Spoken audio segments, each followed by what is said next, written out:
Bienvenidos a esta enseñanza. Cuán dulces son las palabras de Dios a nuestro paladar.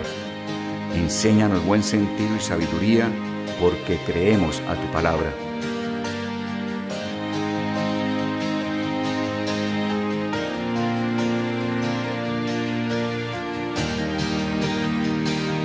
Estamos contando desde la celebración de Pascua 50 días, a esos 50 días que venimos contando. Estamos a 35 días de cumplir esos 50. Es un conteo en el cual estamos celebrando y declarando que la salvación completa no fue solo con el derramamiento de sangre del Cordero en el día de Pascua. Fue el comienzo, pero la salvación completa estuvo cuando se recibió la ley de Dios y el Espíritu Santo. Porque al recibir la ley de Dios, el pueblo de Israel recibió el cuál era la manera de Dios. O sea, ya ellos no podían andar y vivir a su manera. En el Sinaí recibieron las instrucciones del novio. Recuerden que toda la relación de Dios con nosotros es una relación de noviazgo que va camino hacia un matrimonio, hacia unas bodas. No dejemos nunca esa perspectiva. Dios está trabajando con una novia camino hacia unas bodas. Y entonces nosotros, la novia, dejamos nuestra propia manera de hacer las cosas porque nos vamos a casar con Él. Y estamos entonces dispuestos a entrenarnos en vivir y caminar a la manera de Él. De modo que el día que estemos casados, ya estamos habituados a caminar a la manera de Dios. Dijimos que cuando caminamos en nuestra propia manera, a eso se llama orgullo. Y Dios resiste al altivo, al orgulloso. O sea, Dios no se casaría con una novia que sigue haciendo las cosas a su propio modo. Dios se casará con aquella que hace las cosas a la manera de Dios. Por eso la importancia que tiene la palabra de Dios. La palabra me indica cuál es el corazón de Él, cuál es la manera en que Dios quiere que yo viva, camine sobre esta tierra. Entonces, la palabra se vuelve algo maravilloso, se vuelve algo deseable, se vuelve algo importante, se vuelve algo que tiene un propósito muy claro, muy definido. Quiero vivir a la manera de Dios. Eso es lo que hago cuando obedezco cada elemento que yo entiendo de la palabra de Dios. Estoy preparándome como una novia que está decidida, ha tomado en serio el que Dios me haya visto con la posibilidad de ser también su esposa. Entonces, estamos en estos 35 días restantes clamando cada día: Señor, yo quiero vivir a tu manera, no a mi manera. Y quiero, Señor, que me des una revelación nueva de tu palabra. Y quiero tu Espíritu Santo, que me des el poder para realmente obedecerla. Porque quiero caminar a tu manera, quiero agradarte, quiero dejar todo orgullo. Ese es el propósito de estos 50 días. O sea, a esos 50 días es lo que ustedes encuentran en su Biblia. En el Antiguo Testamento se llama el conteo del Homer. El Homer es simplemente una medida de capacidad, equivale a 2 litros. Hagan de cuenta un jarro grande. Y se supone que ahí se podía contener la cantidad de grano que requiere un ser humano para alimentarse diariamente. O sea que el Homer me hace pensar en el cada día. ¿Sí? Cada día necesito esa porción. Cada día, contando 50 días, estoy pensando, estoy esperando, estoy deseando. Quiero tu palabra, quiero el pacto matrimonial y quiero que tu mejor amigo, el Espíritu Santo, sea quien me dé el poder y me dé entendimiento de tus instrucciones para poderlas obedecer. Eso es lo que trata estos 50 días, el conteo del Homer. De esa manera, Dios hizo que estuviera muy ligado el concepto de Pascua, todo el sacrificio de Jesús, estuviera ligado ¿a qué? Al monte Sinaí. O sea, vamos a decirlo de esta manera: Pascua termina en el monte Sinaí. Pascua termina en el monte Sinaí. La salvación es completa solo cuando conocemos y aceptamos la manera de Él. Ahí es cuando somos realmente libres ¿de qué? De nuestro orgullo, del hombre fuerte, de vivir en nosotros mismos y para nosotros mismos. Entonces, en estos días, además de estar en ese espíritu de oración, de clamor de Dios, estamos también pidiéndole que nos dé a entender más acerca del orgullo en el cual veníamos cuando Él empezó a trabajar en nuestras vidas. De modo que, y seguimos profundizando en el estudio de qué es el orgullo y cómo se manifiesta. Y cómo se manifestó en tantas personajes de la Biblia. Hoy vamos a mirar solo cómo se manifestó en Job. Y vamos a ver, si Dios permite, en próximos sábados, cómo se manifestó en Ezequiel, cómo se manifestó en Jeremías, cómo se manifestó en el apóstol Juan, porque uno cree que Juan, un hombre tan usado por Dios, podemos llegar a pensar que él en su vida no tuvo que luchar con el orgullo. Todos ellos tuvieron que saber pelear esa batalla, y Dios da íconos tan claros cuando Él los revela que van a quedar ustedes asombrados. Entonces, vamos a trabajar todo este tiempo en entender más cuál es el enemigo de nuestra alma verdadero, el orgullo. Muy bien, entonces tenemos el título del tema de esta noche, se llama Una raíz de amargura. Luego de ese título les escribí los conceptos, creo, más impactantes que tuvimos en la lección pasada. Ajenjo es igual a amargura y es igual a opio. Eso fue lo que vimos en la lección pasada, ¿cierto? Y la raíz de esa palabra en hebreo que significa opio es una raíz que también significa envenenar, significa maldecir. Cuando nosotros estamos viviendo en amargura, es cuando estamos envenenados en nuestro corazón, cuando estamos en amargura hacia Dios, porque Dios no hizo las cosas como yo esperaba que las hiciera, u otra persona no hizo las cosas como yo deseaba que las hiciera. O sea, ni Dios ni las personas hicieron las cosas a mi manera, y como no las hicieron a mi manera, me enojo, o sea, me enveneno. Y por eso oímos que en psicología hoy en día hablan de relaciones tóxicas y de emociones tóxicas. La palabra lo había dicho antes que ellos. Entonces, si estamos envenenados por ese tipo de emoción que brota de nuestro orgullo, maldecimos, o sea, vamos a estar quejándonos de Dios o de la persona que no hizo las cosas a mi manera. Entonces queda claro. Y vimos que la palabra hiel, porque la amargura es una especie de solución de hiel. La palabra para hiel en hebreo es la misma palabra es la misma palabra que denomina a la planta de amapola. De la amapola se obtiene el opio. Con esos conceptos de que yo puedo por el orgullo envenenarme y estar quejándome, y que esa amargura viene de algo que es totalmente tóxico, dijéramos espiritualmente. Con esos conceptos podemos ahora sí entrar a la lectura. Dice en Hebreos 12, 14 y 15 se lee: seguid la paz con todos y la santidad, sin la cual nadie verá al Señor.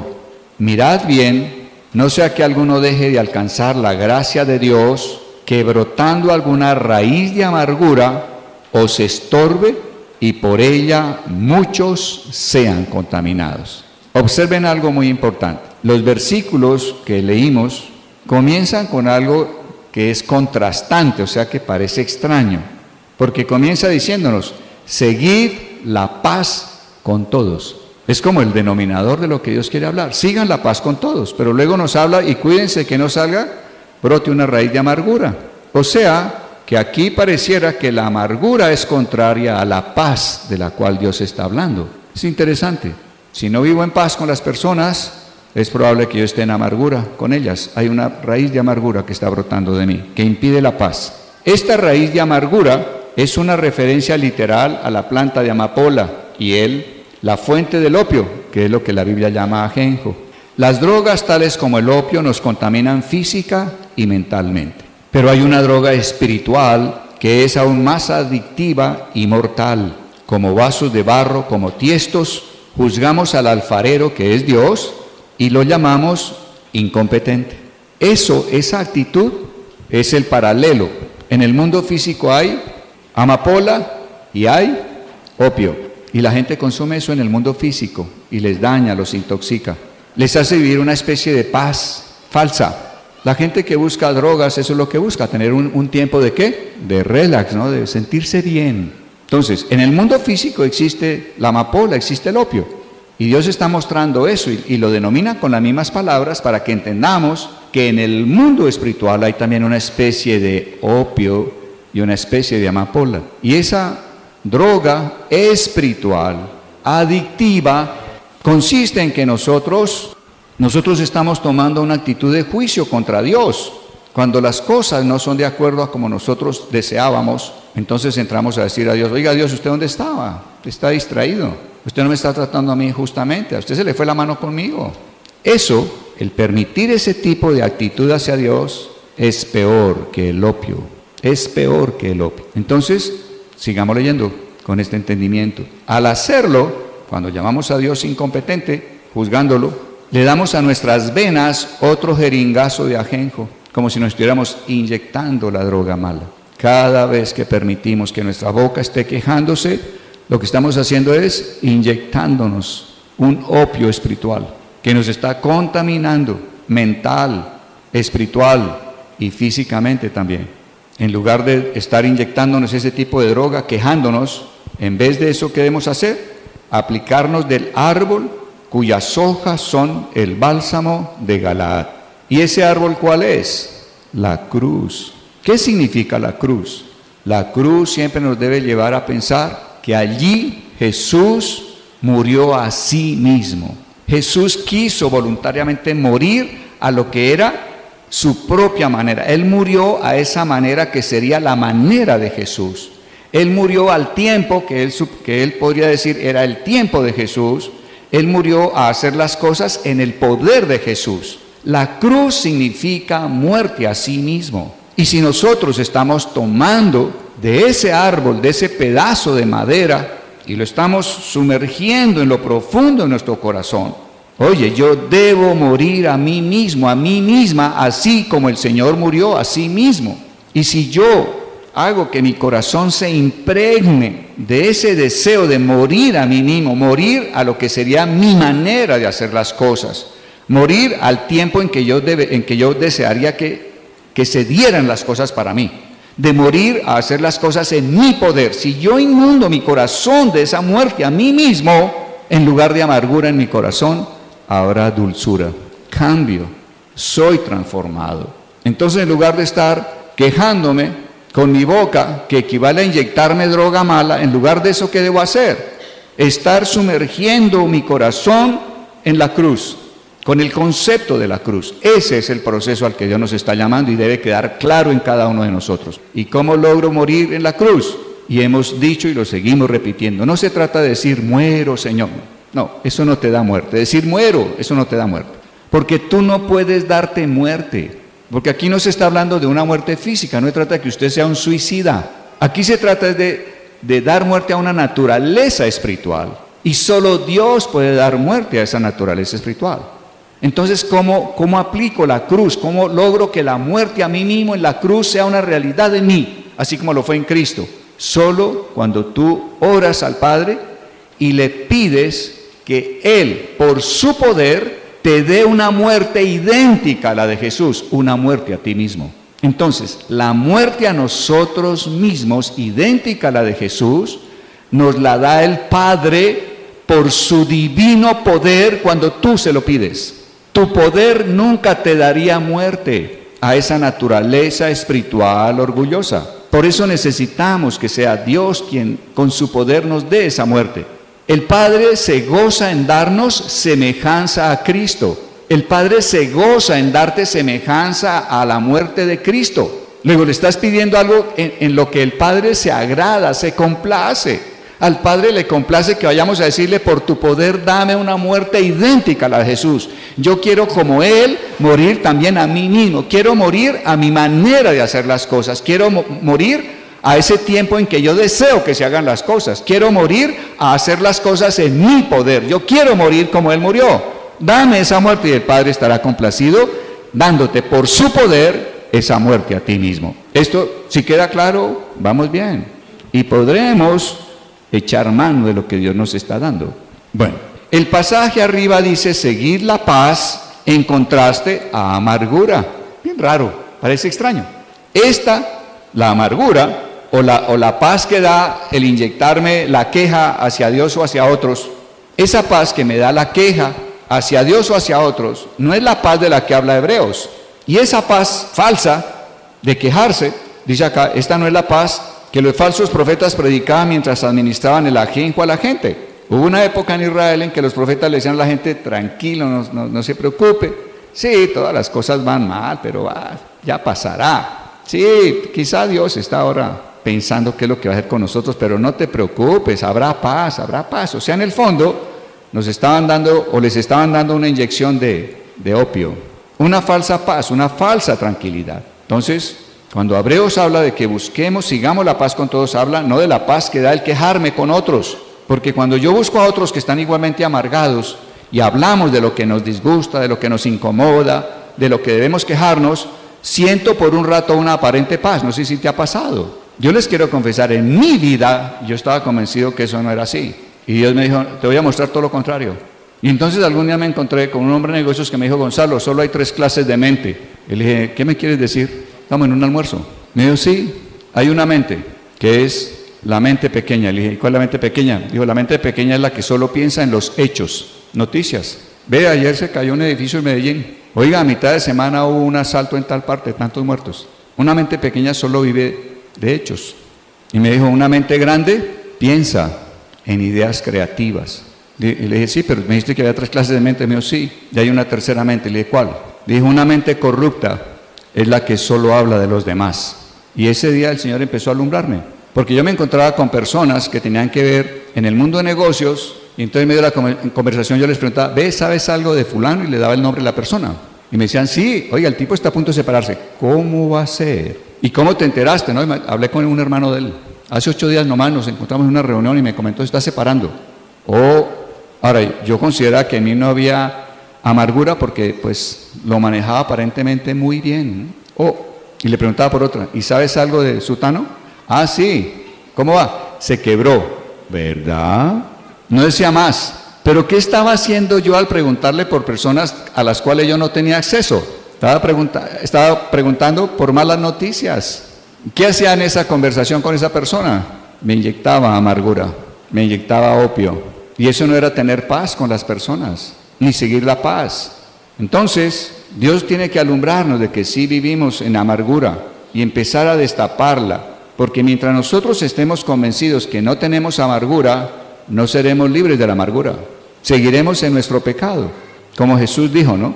Por cuanto ustedes dicen que ven, morirán en su pecado. Si nosotros decimos, no, yo veo que en mí no hay amargura, el Señor dirá, no hay problema, quédate en tu amargura. Pero si yo me atrevo a decirle, Señor, déjame ver, yo soy ciego y no sé si en mí hay amargura, déjamela ver, abre mis ojos. ¿Y qué va a hacer Dios? Dios va a decir, por cuanto dices que estás ciego, te haré ver. Y entonces Dios te va a empezar a mostrar cómo funciona cada conversación con las personas con las que hablas. ¿De qué hablan? ¿Qué preguntas? ¿Qué información es la que estás deseando obtener? ¿Qué información es la que te agrada recibir de la otra persona? ¿Qué información das a la otra persona? Y entonces Dios te va a estar mostrando que sí había en ti queja, en ti sí hay amargura, hay orgullo y tienes que buscar ser libre. Tienes que pedir la muerte de Jesús a ti mismo en esas áreas. Entonces leamos.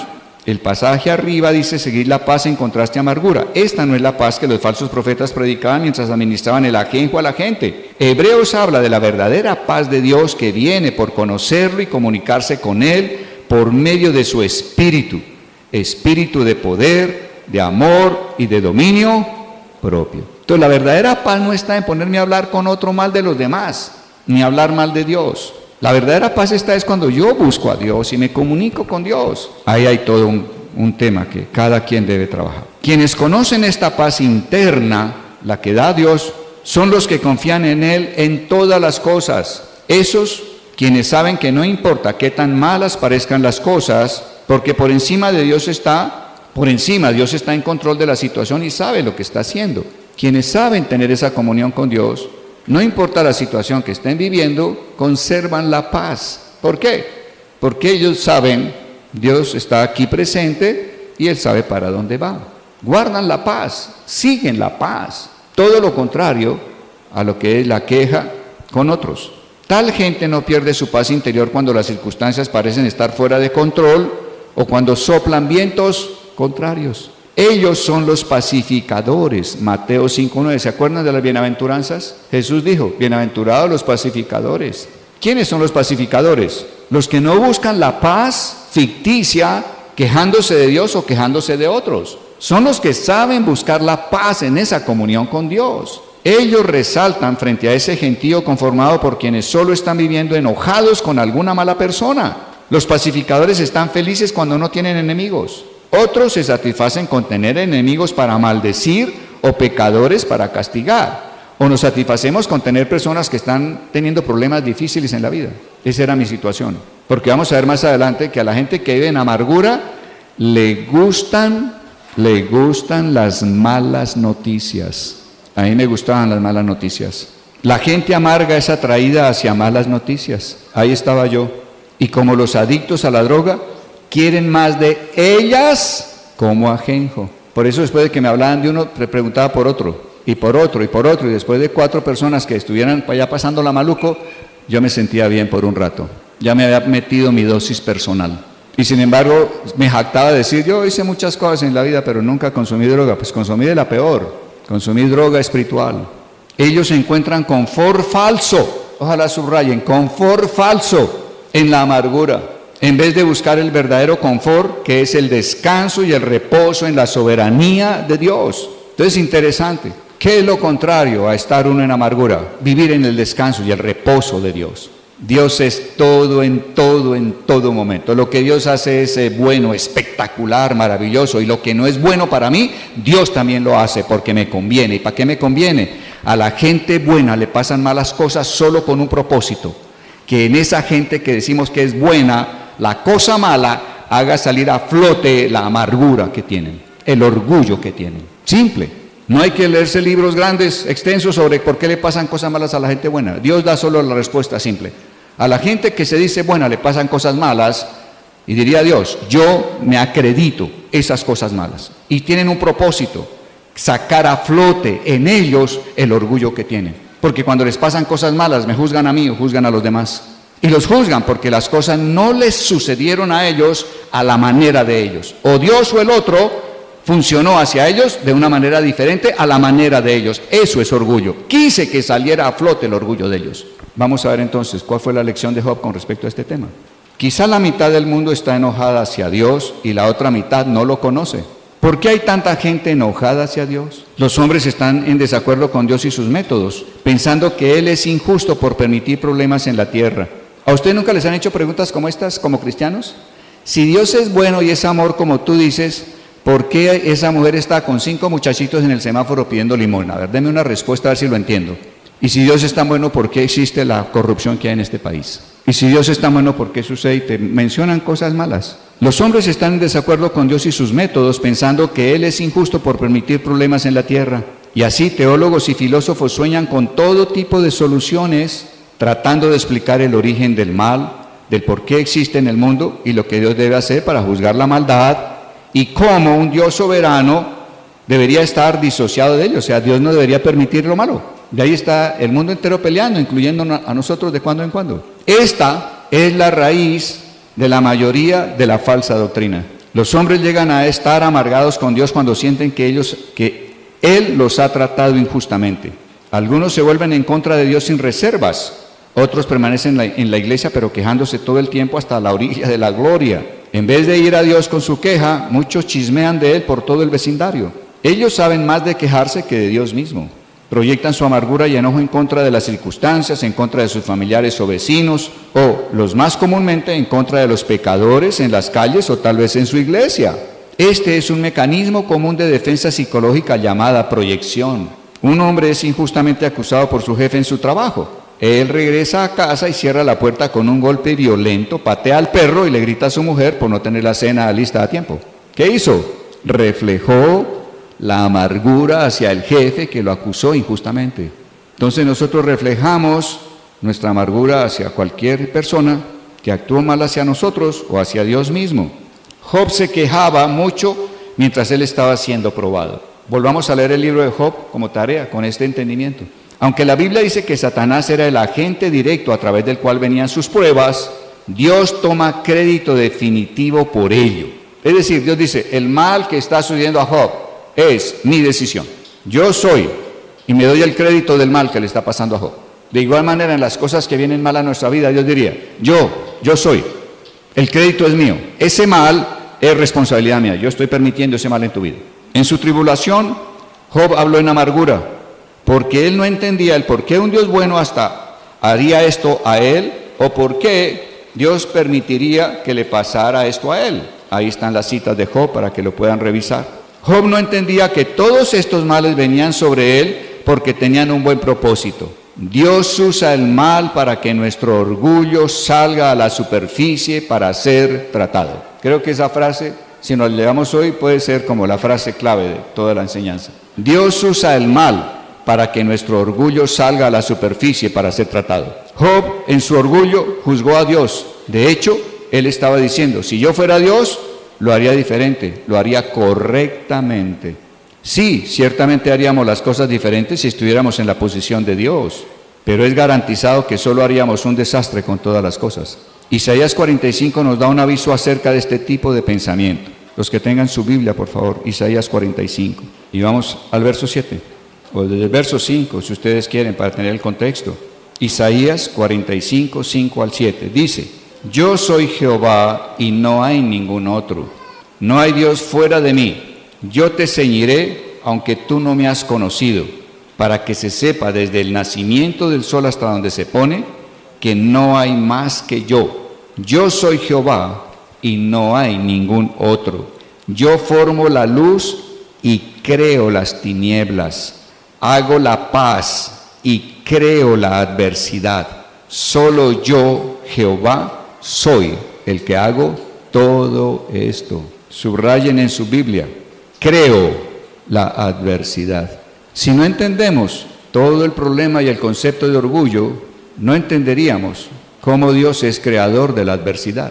Pero si entendemos que Dios crea la adversidad para sacar a flote el orgullo del ser humano, entonces decimos, ahora entiendo, ahora entiendo. En el verso 9, ¿qué dice allí? Ay del que no siendo más que un tiesto, como cualquier tiesto de la tierra, pleitea con su hacedor.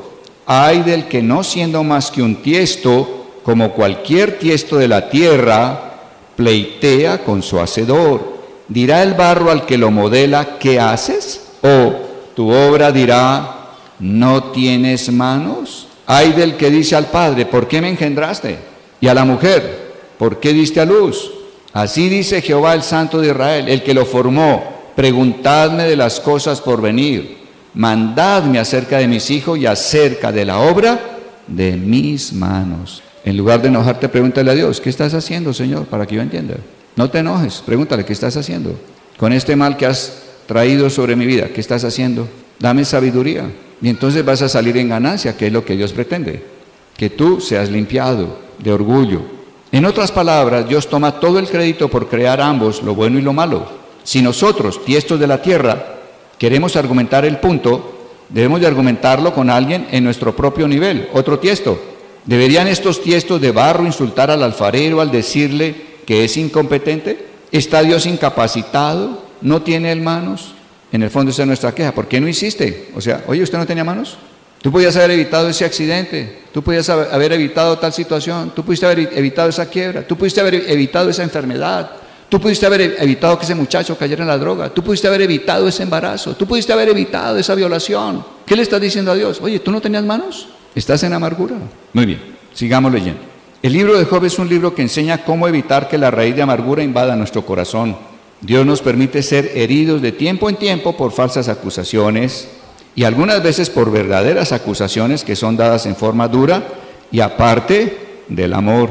Hay personas que nos dicen verdades a rajatabla, a quemarropa, sin ningún amor, sino tenga, ¡pum!, y lleve. ¿Quién lo permite? Dios. Eso creo que no ha sucedido a todos, ¿no? ¿Sí o no? Encuentra uno de cuando en cuando la persona amorosa que le dice las cosas, pero la mayoría de veces quizá es la persona que a quemarropa te dice las cosas feas. Si en nuestro orgullo juzgamos a Dios por esto, creyendo que Él nos ha tratado injusta o desigualmente, tenemos una plenitud de compañeros. O sea, si entras en amargura vas a encontrar que hay mucha gente amargada con la que puedes hablar, pero mucha. La mayoría de la gente hace esto, busca otros amargados para hablar, aunque pocos se dan cuenta de que está drogándose simplemente. Admitir tal actitud no nos hace justos. El compartir con otros amargados no nos hace justos. ¿Ustedes se acuerdan cuando a veces la gente decía, ¿y ustedes qué están haciendo? No, arreglando el país. ¿Se acuerdan? ¿Y qué hacíamos los que arreglamos el país con otro amigo? ¿Qué hacíamos? No nos dábamos cuenta y creíamos que eso nos hacía justos. ¿Y de qué está hablando? De las cosas reales que pasan. ¿Ah, sí? ¿Y eso te hace justo? No, por el contrario, estás dando lugar a la expresión de todo tu orgullo y del orgullo de otros. Pero el hecho claro es que esta raíz de amargura empieza a trabajar dentro de nosotros y dentro de poco los demás la ven. Todos ustedes han conocido gente que tienen amargura en sus vidas, tanto adentro como afuera de la iglesia. Puedes darte cuenta fácilmente de un pastor, un padre, una madre, un esposo, una esposa, un jefe, un empleado, cuando viven amargados. ¿Y cómo me doy cuenta que viven amargados? Por su actitud dura y judicial hacia la gente, especialmente hacia los pecadores. Nos volvemos inflexibles. Y muchas veces nos volvemos inflexibles conociendo la palabra y usamos la palabra para mostrar esa inflexibilidad, ¿no? O sea, con la palabra damos espada, pues ¡guau!, al que le caiga. ¿Cómo le cayó? Ese no es mi problema. Tome y lleve, decimos. Y asumimos que estamos haciendo las cosas bien. El amargado está realmente enojado con Dios, pero no puede afrontarse a sí mismo, no puede confrontarse, chequearse. Así, él azota a cada uno que está a su alcance. Esto le da una manera legítima de expresar su enojo en contra de Dios, escondido seguramente por el legítimo pecado del pecador. Puede que el pecado sea ese en el pecador, pero él usa eso como pretexto para sacar su amargura en un juicio duro. Si alguien le señala esto a él, oye, usted está siendo muy duro con esa persona, él puede fácilmente esconderse detrás de la pantalla de indignación justa. Es que me indigna a mí que un hijo irrespete a un padre. ¿Por qué estás enojado? No, porque Dios pide eso. ¿Por qué estás enojado? Porque eso no es lo correcto. ¿Por qué estás enojado? Porque esa es la forma de Dios. ¿Por qué estás enojado? Deja tu forma, muere a tu forma y deja que Dios trate a ese muchacho. ¿Cómo fuiste como hijo? ¿Fuiste perfecto? No. Entonces, ¿por qué no te miras a ti mismo? ¿Cuánto tiempo te dio Dios para cambiarte? ¿30, 40, 50 años? ¿Te cambió? Sí. ¿Hoy en día aprecias a tus padres? Sí. ¿Te dolió lo que hiciste mal? Uy, terrible, Gonzalo. Ok, ¿por qué no le das el mismo chance a ese muchacho? Deja que Dios obre en él, a la manera de Dios, en el tiempo de Dios, con el poder de Dios, como obró en tu vida. Dale espacio. ¿Sí se dan cuenta? No nos volvemos inflexibles. Tiene que ser esto en este tiempo y ya. Amargura. Se ven pastores y otros en el ministerio quienes han tomado cantidades de ajenjo casi mortales. Cuando uno está en el liderazgo, sí que necesita esto. Uno como líder en la casa, que un hijo hable mal de uno, eso es durísimo, ¿no? ¿Les ha sucedido o no? Sucede desde temprano. Los niños muy pequeños se atreven a decirle a uno a los 2, 3 años, usted es malo. ¿Alguna vez le dijeron eso o no? Usted es mala. Quienes hemos levantado hijos nos han dicho eso. A Charo y a mí nos lo dijeron. Y eran quicatos que uno decía, ¿a qué horas? ¿Dónde aprendieron amargura? ¿Cuándo los graduaron en la amargura? Ahí estaban diciéndonos, ustedes son malos. Entonces en el liderazgo, si uno como papá de 2, 3, 5 hijos, como me tocó a mí, otros 13, a mi suegro le tocaron 19, pues no sé cuánto le dijeron amargos sus hijos por estar en liderazgo en una casa. Una iglesia es una casa grande. Entonces a lo mejor hay 200, 300, 1000 o 5000 hijos que pueden decirte cosas duras. Y si uno cuida su corazón, terrible, va a ser terrible sobre esas personas. Sus predicaciones son casi siempre negativas. Yo desearía que este último párrafo pusieras como algo, un llamado muy especial para líderes. Implica la paternidad. Sus predicaciones, si se permite quedarse en ese estado de amargura, sus predicaciones van a ser siempre negativas. ¿Saben que cuando uno está en amargura siempre da reportes negativos de la gente? Cuando usted está en amargura como papá, casi siempre da reportes negativos de los hijos. Cuando usted como mamá deja que se amargue su corazón, da reportes negativos de los hijos. Y entonces uno está conversando, imagínese 2 cónyuges amargados, conversando, inyectándose ahí. ¿Cómo vas? No, ¿qué opinas? La de este hoy. ¿Y qué pasó hoy? No, imagínese, el mal informe, la mala noticia. Y entonces viene la retroalimentación del otro cónyuge con algo, pues no, y a eso súmele, me enteré también de algo más hoy, ahí está sumando. Entonces nuestra manera de hablarles a ellos es negativa. Usted nunca obedece, usted no pone atención, a usted no le importamos, usted es una persona desconsiderada, todo es negativo. No podemos decir una cosa positiva. Miren lo importante de guardar el corazón. Porque en esencia, si damos lugar a la amargura, no estamos siguiendo la paz. No podrás tener paz con gente hacia la cual vives amargada. No podrás tener paz con Dios si vives amargado hacia Dios. Ese es el gran texto de Hebreos. Ellos son felices cuando están exponiendo el pecado o la falsa enseñanza de la iglesia que está en la otra esquina. Nunca hay alguna buena noticia, nunca algo excitante de lo que Dios está haciendo en la tierra hoy día. Como papás, damos lugar no solo a malas noticias, sino intentar disminuirlas y dar noticias buenas. Oiga, Dios qué bueno fue, le dio empleo a Mengano. Oiga, Dios tan grande, sanó ayer aquella señora. Oiga, ¿se acuerdan de su primo tal? Has de creer, el tipo cambió.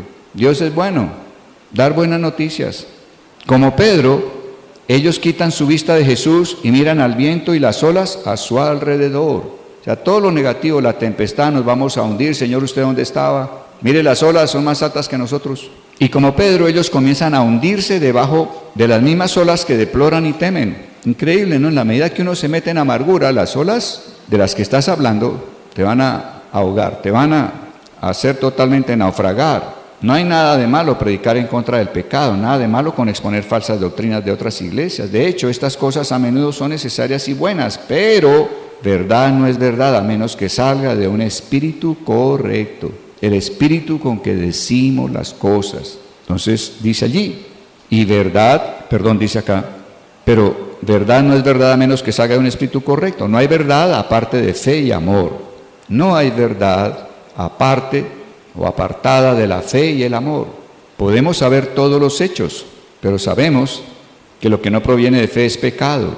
Y la verdad siempre se debe de hablar en amor.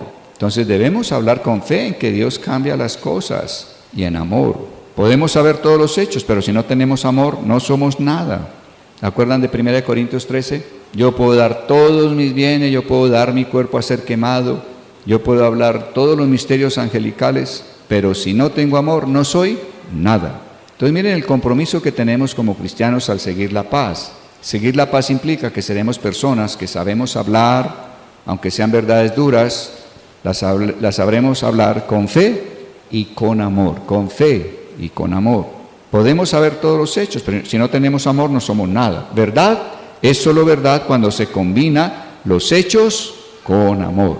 Los hechos sin amor son a lo más solo verdad a medias. Entonces, sigamos orando en estos días a que Dios nos muestre acerca de la amargura que haya en nuestros corazones, la cual se origina solamente en el orgullo.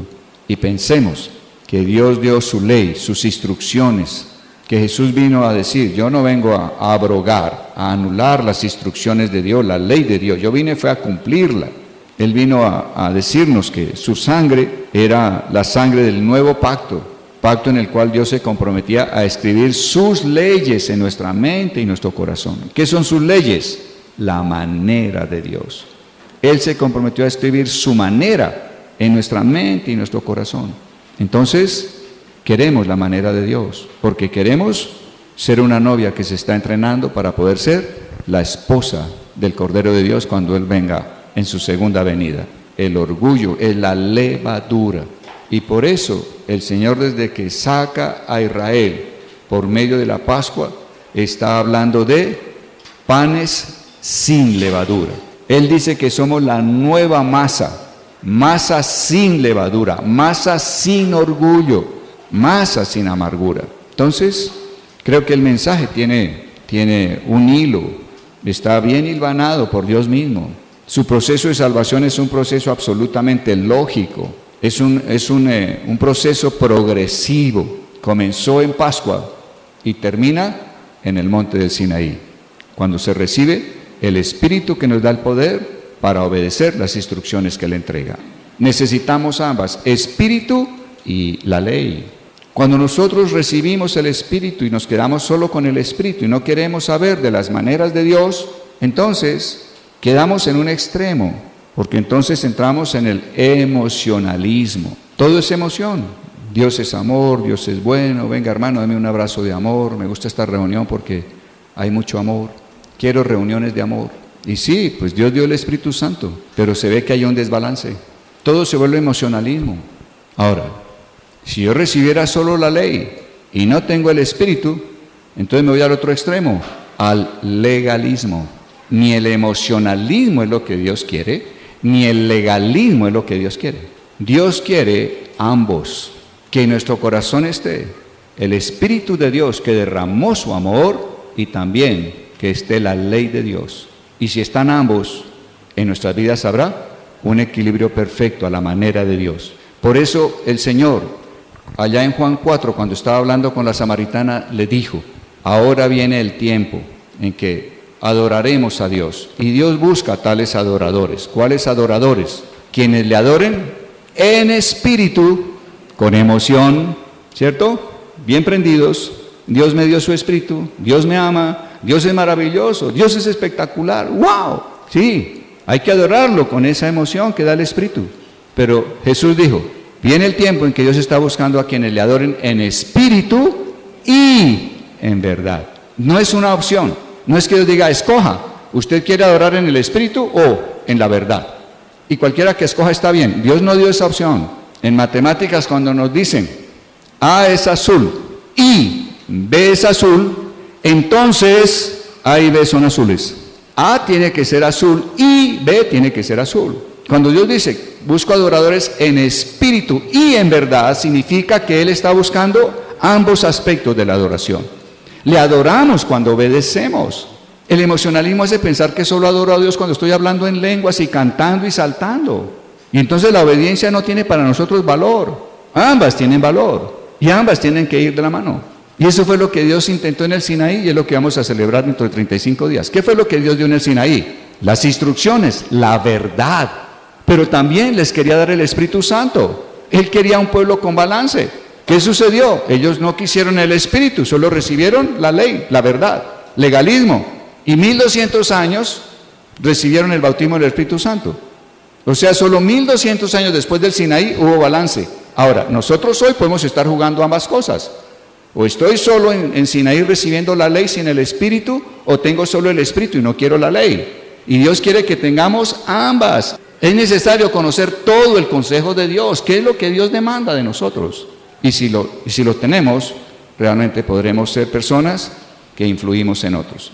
Entonces vamos a darle gracias a Dios. Padre de gloria, gracias por esta noche, gracias por este tiempo, gracias por tu palabra, gracias porque tú eres luz, alúmbranos, déjanos ver el orgullo, Señor, allí donde esté, escudriña el escondrijo más profundo de nuestro ser y sácalo a la superficie, Señor, sácalo para que podamos tratar con él, para que podamos, necesitados, pedir que nos des muerte idéntica a la de Cristo, que nos des muerte a sí mismos, muerte al egoísmo, muerte al pecado, muerte al orgullo, Señor. Tú no vas a destruir el orgullo, vas a destruirnos a nosotros para que el orgullo no pueda reinar en nosotros. El orgullo seguirá existiendo, pero nosotros, en esa vieja naturaleza que se esclavizaba del orgullo, ya no estaremos porque nos habrás dado muerte y tendremos una vida nueva de la cual nos enseñorea el orgullo, Señor. Esa vida glorificada que tiene Cristo hoy en día. Padre de gloria, gracias por una provisión tan maravillosa dada en la cruz, la muerte a sí mismos. Gracias, Señor. Gracias, Padre. Estaremos en estos días restantes, de aquí hasta que celebremos fiesta de las semanas.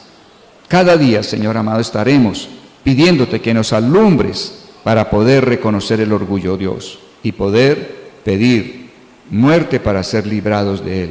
Te lo pedimos, alúmbranos. Eres nuestro Dios, eres el Señor, eres nuestra luz y eres nuestra salvación. Eres nuestra luz, amado Señor.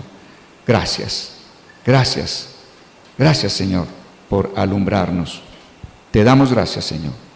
Y caminamos en fe, esperando en estos días nos reveles de nosotros mismos, nos permitas vernos a nosotros mismos. Gracias, Señor.